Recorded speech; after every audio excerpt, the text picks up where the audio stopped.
Hi అండి. అందరూ హ్యాపీనా? అందరికీ ముందుగా రథసప్తమి శుభాకాంక్షలు. ఈ వీడియోలో నేను రథసప్తమి ఎలా చేసుకుంటానో చూపించబోతున్నాను.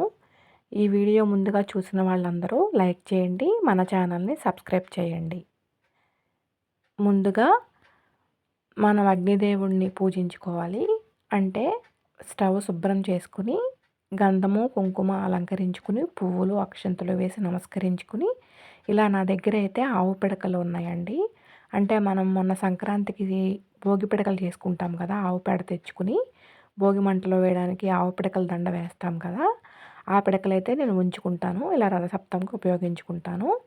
అంతేకాకుండా ప్రతి శుక్రవారము మంగళవారము కూడా ఇంట్లో ధూపం వేస్తాం కదండి, సాంబ్రాణి ధూపం ఈవినింగ్ టైంలో 6-7 మధ్యలో ఆ టైంలో ఈ పిడకలు అందులో వేసామంటే ఆ పొగ మన ఇంటిలో పాజిటివ్ ఎనర్జీని తీసుకొస్తుంది. నెగిటివ్ ఎనర్జీని అంతా తీసేసి పాజిటివ్ ఎనర్జీని తీసుకొస్తుంది అనమాట.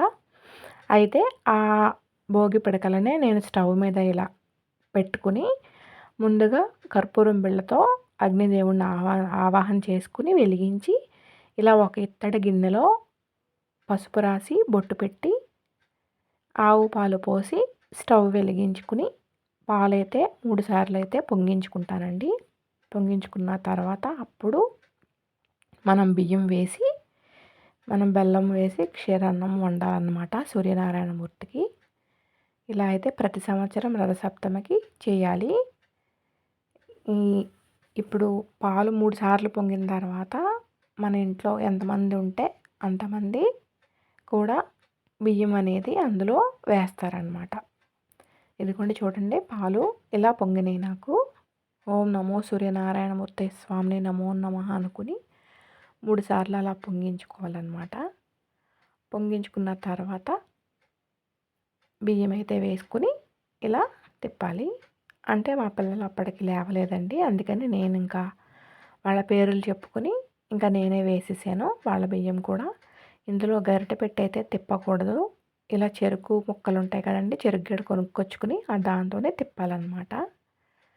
ఇందులో ఇంకా ఎటువంటి జీడిపప్పులు కిస్మిస్లు అలాంటివి ఏమీ వేయకూడదండి. ఇది చాలామంది గోధుమ రవ్వతో కూడా చేస్తారు, కొంతమంది బియ్యంతో చేస్తారు. నేనైతే బియ్యంతోనే చేస్తాను. ఇంకా అది అలా సిమ్లో ఉంటుంది, ఇంకా ఉడుకుతూ ఉంటుంది. ఇంకా ఇక్కడైతే మా ఇంట్లో ఎక్కడైతే సూర్యనారాయణమూర్తి కిరణాలు అయితే మన ఇంట్లో పడతాయో, ఒకవేళ ఇంట్లో పడలేదనుకోండి తులసి కోట దగ్గర వస్తుంది కదండి ఎండ, ఆ తులసి కోట ముందైతే ఇలా పసుపుతో కానీ ఆవు పేడతో కానీ అలికేసుకుని రథం ముగ్గు కానీ పద్మం కానీ వేసుకుని అక్కడ ఒక పీటకి పసుపు రాసి బొట్లు పెట్టి ఇలా పీట మీద కూడా ముగ్గు వేసుకుని ఇలా సూర్యనారాయణమూర్తి ఫోటో ఉంటుందండి, 7 గుర్రవాళ్ళతో ఉంటాయన్నమాట. ఆ ఫోటోకి గంధము కుంకుమ సమర్పించుకుని పువ్వులు అలంకరించుకుని తమలపాకు వేసి ఆ తమలపాకు మీద కూర్చోబెట్టాలి దేవుణ్ణి. ఇలా ఈ పూజకి అయితే ఎరుపు పువ్వులైతే ఉపయోగించాలి. ఏ పూజకైనా మనం ముందుగా విఘ్నేశ్వరుణ్ణి పూజించుకోవాలి కాబట్టి పసుపు గణపతిని చేసి పెట్టుకున్నాను. పువ్వులు అలంకరించుకుని ఒక బెల్లం ముక్క అయితే పెట్టుకున్నాను. ఇగో చూసారండి, ఇక్కడ ఇలా 7 చిక్కుడుకాయలతో రథాన్ని అయితే తయారు చేయాలి. ఆ చిక్కుడు రథంలో ఇలా రూపాయి కాయన్ని దేవుడిగా భావించి బొట్టు పెట్టి మధ్యలో పెట్టానన్నమాట. ఇలా ఒక చిక్కుడు ఆకుని ఇలా పైన అయితే మూత వేయాలి, రథానికి గొడుగులాగా అన్నమాట. ఇక్కడైతే నేను దీపారాజన కోసం ఆవు నెయ్య 7 ఒత్తులు, 7 గుర్రాలకి ప్రతీక 7 ఒత్తులు, అవి కూడా ఎరుపు ఒత్తులు కుంకుమలో నానబెట్టిన ఒత్తులు ఉంటాయి కదండి, అవి పెట్టానన్నమాట. ఇలా పెట్టి 7 చిక్కుడు ఆకులలో ప్రసాదం పెట్టాలి, రేగిపళ్ళు కూడా ప్రసాదం పెట్టాలి. ఇదిగోండి బియ్యం అయితే ఉడికిపోయినాయి. ఇంక అందులో మెత్తగా దంచుకున్న బెల్లాన్ని కూడా వేసేసి స్టవ్ ఆఫ్ చేసేసి పక్కన పెట్టేసుకున్నాను. ఈలోపు తులసమ్మ దగ్గర కూడా దీపారాధన చేసుకున్నాను, ముగ్గది పెట్టుకుని. తర్వాత మన దేవుడి మందిరంలో కూడా చక్కగా అలంకరించుకుని ఈ ప్రసాదమే పెట్టుకుని దీపారాధన చేసుకున్నానమాట. చేసుకొని ఇంకా అన్నీ ఇక్కడ విడిచిపెట్టేసుకున్నాను. కొబ్బరికాయ తాంబూలము ఇలా చూసారండి, సూర్యనారాయణమూర్తి చక్కగా పడుతున్నాడు లోపలికి. ఇంకా ఇక్కడే కూర్చొని ఇలా చేసుకోవాలన్నమాట పూజ. ముందుగా పూజ చేసేటప్పుడైతే అగరపుల్లతో కానీ ఇలా ఒత్తితో కానీ దీపారాధన అయితే వెలిగించాలి, అగ్గిపుల్లతో కాకుండా. 7 దీపారాధనలు వెలిగించిన తర్వాత అప్పుడు ముందుగా మనం గోవిందనామాలు చెప్పుకుంటూ ఇలా స్టార్ట్ చేయాలి పూజ. అగరబత్తీలు, ధూపం, దీపం, నైవేద్యం, ఆవాహనం అన్నీ చేసుకోవాలన్నమాట. ముందుగా విఘ్నేశ్వరుని పూజించుకొని తర్వాత సూర్యనారాయణమూర్తిని ఇలా పూజించుకోవాలి.